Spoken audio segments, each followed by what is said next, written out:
like a king. You can act around now, say the same thing. They chasing the fame, they all want the name, but they ain't got what's running through these veins. Make way for the king. It's another Proud Panthers podcast. Beck here with you, and happy to be back again. Second time this week, which is kind of trying to get on that schedule where this is the regular deal. Mondays, Fridays, brand new Proud Panthers podcast out for you. You can find them at triadtalknetwork.com. They're on YouTube and in all your major podcast catchers if you like just the audio version as well. Speaking of Triad Talk Network, I hope you guys saw super exciting announcement that was made by both sides, I guess, a joint announcement of a new exciting partnership between the High Point University Athletic Department and my other, day gig, Triad Talk Network spot where you can find me. If you haven't, I hope you will give it a shot. Monday through Fridays, all over worldwide on that website, or if you're in the Triad, it's a radio show that's hosted on a number of different signals from High Point to Greensboro to Winston. We have a lot of fun, talk sports, really whatever the main thing people are talking about, whatever the pulse is, that's what we're trying to cover. So we're going to get High Point plugged into that. Definitely on Saturdays as well, 9 to 11, same networks, show called Waking Up Proud. We've got some more things building in with this new partnership for that. And coaches shows and live remotes, tailgate kind of things. We'll be out at the block party that I'm excited about. I mean, just tons of ways to try to get more and more High Point coverage for sports out to you, the fan. That's why I started this podcast. The original intent was just to talk High Point basketball and get that to the fans. So that's what we do here exclusively.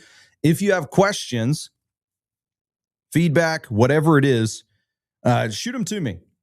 We'd love to start doing more question and answer stuff here at Stephen Beck TTN. Easy way to do that. Or at Proud Panthers, PROWLED Panthers, both on X.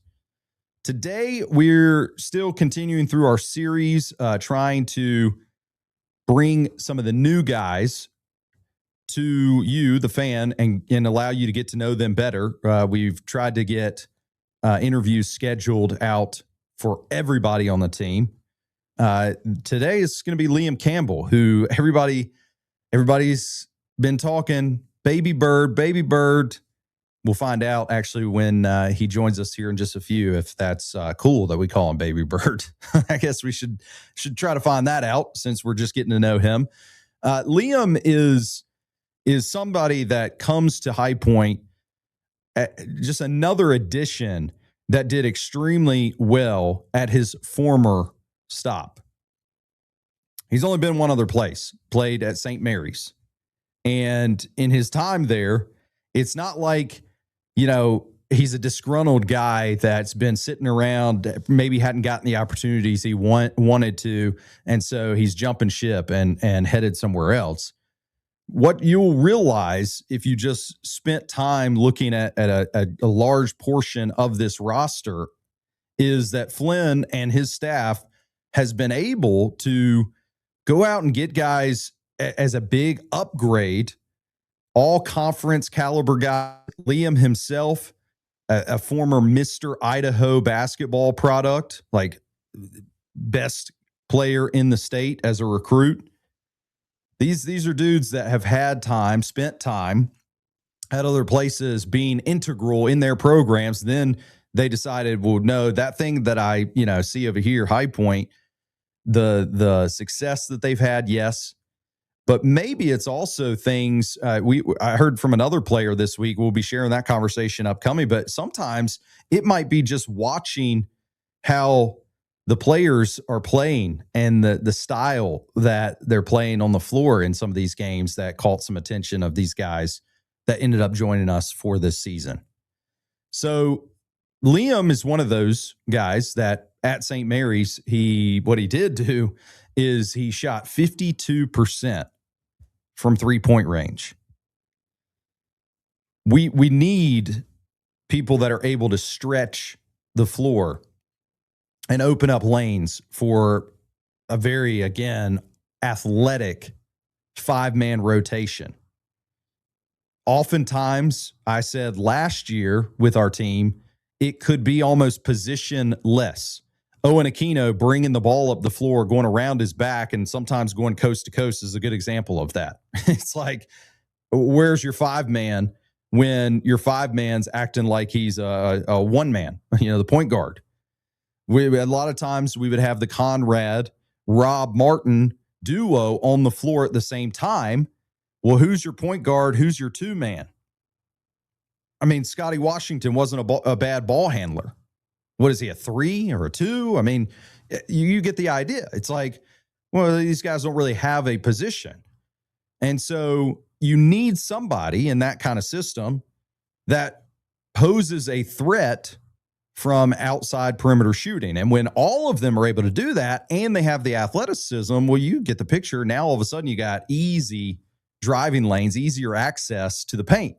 People can't just back it in and lock it in on you where they're just like testing you to take outside shots. There was a lot of openings that Chase Johnson created in those NCAA tournament games because of the way that he was shooting the ball. Stretches the defensive out to where guys like Cam can just lift off. CJ Brown, we've heard from him already. He's going to be slashing, attacking the basket. So I think Liam will bring that, one of those options that was recruited with that intent to give us an exterior shooting person to lean on. But I don't think that's all that Liam will bring. Honestly, what has been very important on our High Point team has been guys that are just willing to do the nitty gritty stuff, get down and dirty with it, you could say. I feel like Trey Benham came to High Point and he was just a shooter. He was a sniper. But then something clicked in Trey, and it's like, no, he's a rabid, I mean this in the nicest way possible, but maniac. Like, the mean mug. That's where it came from. Yeah, he's knocking down outside shots. He's a threat to do that, but he'll also dive on the floor. He'll also be extra physical with people on the defensive end. He'll make our opponents uncomfortable. Last year, I would say there could be a handful again of these guys, but it's like, okay, well, Terry Anderson probably did a lot of nitty gritty, dirty stuff just to keep the wheels in motion. And that's what I sense from a guy like Liam Campbell. I think he is built enough to, yes, pop off the outside looks that you need, stretch the floor. But I also sense that he doesn't mind getting physical. And at 6'4", 205 is what he's listed at most online places. Yeah, I mean, he's built to be able to also back that up. And so I think it's almost like a change of pace running back in football. It's like you got some of these guys where all of a sudden, short yardage, the ugly yards that you just got to get down and you just got to get it. That's what I kind of sense early from a player like Liam. Now, just as I had said about, Franquan Sherman, and I'll say this again a couple different times. I've said it maybe about CJ, I can't remember, but definitely about Franquan. I remember saying it. Coming up, we'll have Isaac Garrett here shortly. I feel like he was this same way.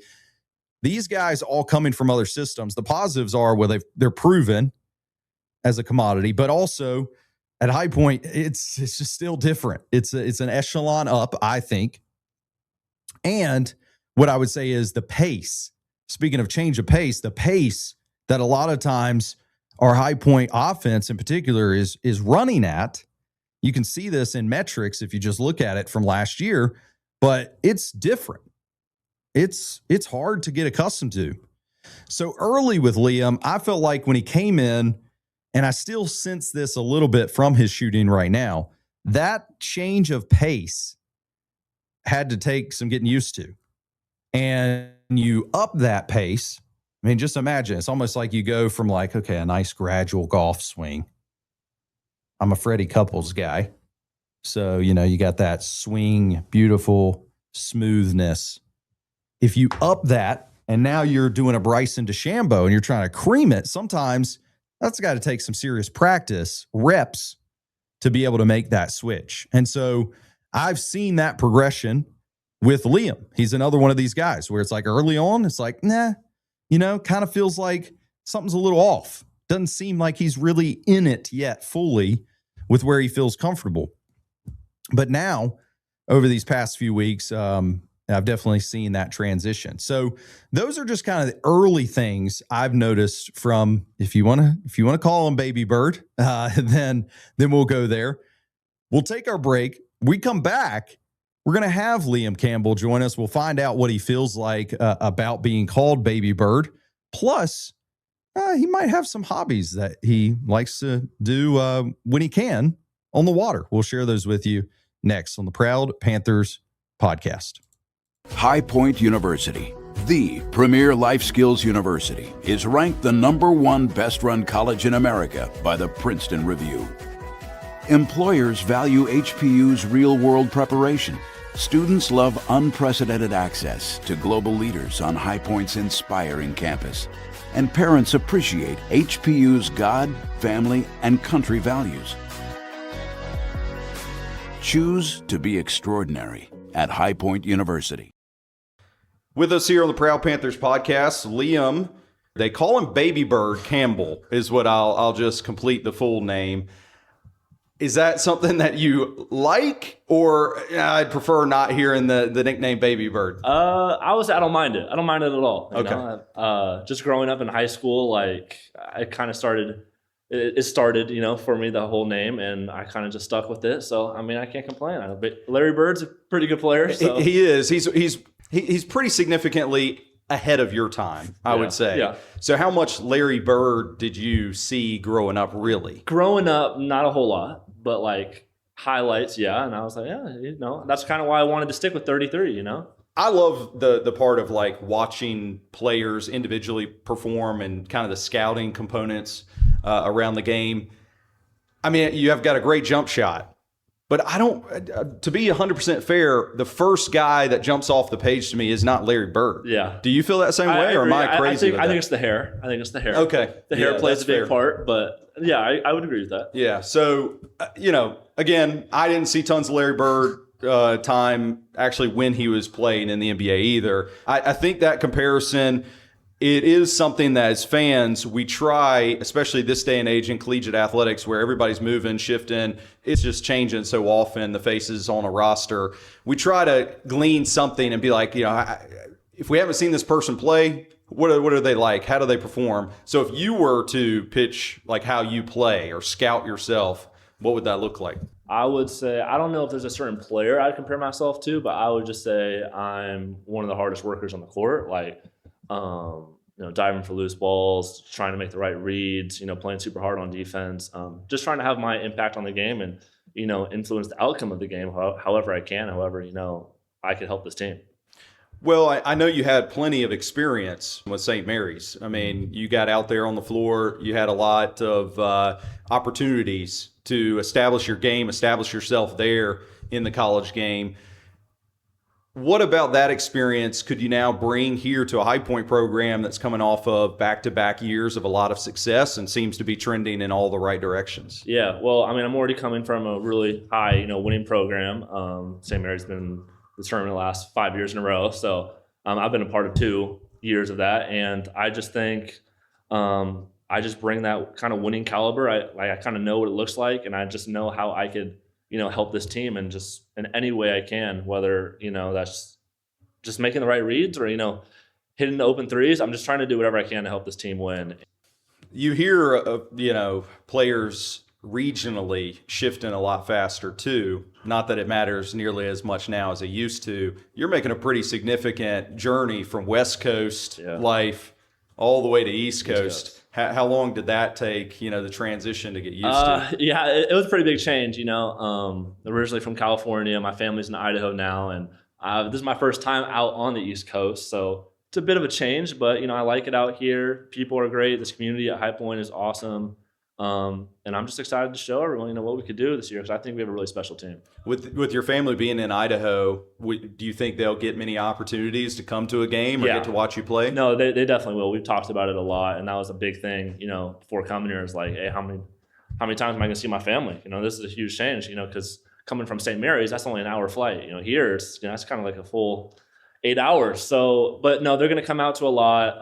They already saw the schedule. They're going to try and make it out to a ton of games and stay with me. So, no, I'm just excited.